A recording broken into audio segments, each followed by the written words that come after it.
Bismillahirrahmanirrahim. Assalamualaikum warahmatullahi wabarakatuh. Hai teman-teman, apa kabar? Semoga selalu sehat dan selalu dalam lindungan Allah Subhanahu wa Ta'ala.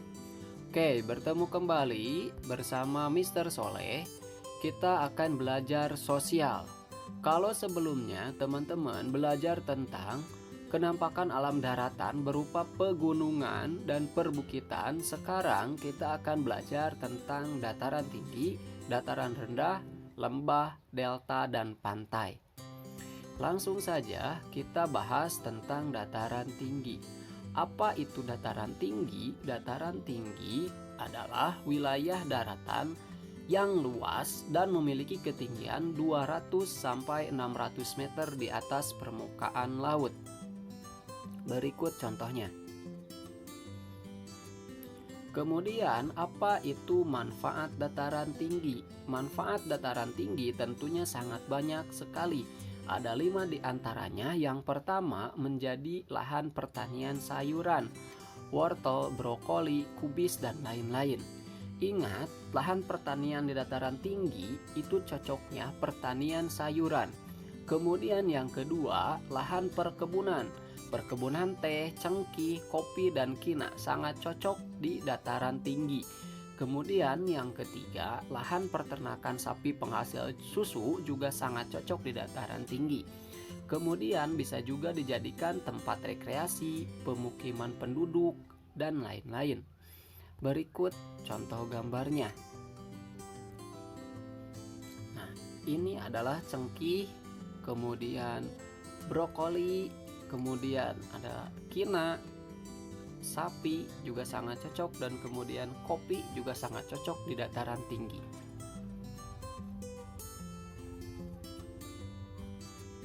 Yang selanjutnya adalah dataran rendah. Apa itu dataran rendah? Dataran rendah adalah wilayah daratan yang luas dan memiliki ketinggian 0 sampai 200 meter di atas permukaan laut. Dataran rendah biasanya terletak di dekat pesisir pantai. Berikut contohnya.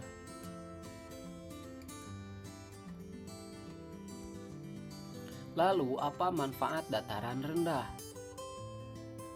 Manfaat dataran rendah juga cocok dijadikan lahan pertanian. Akan tetapi, kalau di dataran tinggi, pertaniannya pertanian sayur. Kalau di dataran rendah, pertaniannya yang cocok adalah padi, jagung, kacang-kacangan, timun, mangga. Itu sangat cocok di dataran rendah.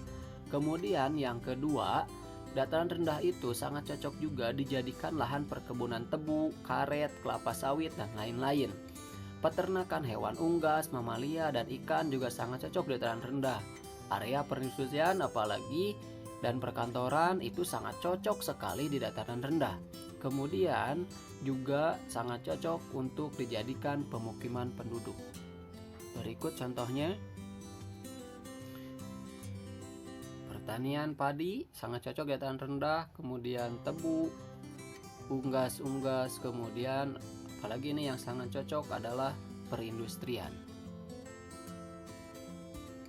Yang selanjutnya adalah delta. Apa itu delta? Delta adalah daratan yang terbentuk dari endapan sungai setelah berjuta-juta tahun. Berikut contohnya. Aliran sungai. Ini aliran sungai. Aliran sungai ini dia membawa tanah berupa butiran-butiran tanah.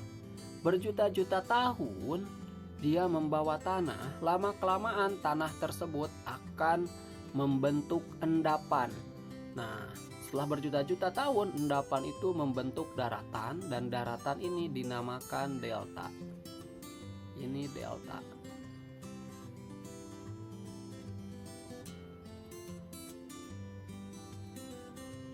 Lalu, apa manfaat delta?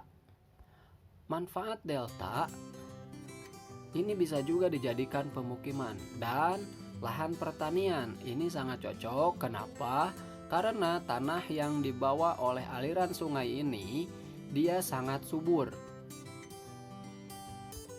Selanjutnya adalah lembah. Apa itu lembah? Lembah adalah daratan yang dikelilingi pegunungan dan perbukitan dengan sisi yang curam. Ingat kata kuncinya, dengan sisi yang curam. Berikut contohnya. Lembah itu terbagi ke dalam dua, ada lembah jurang, ada lembah ngarai. Salah satu contohnya lembah ngarai Harau di Sumatera Barat.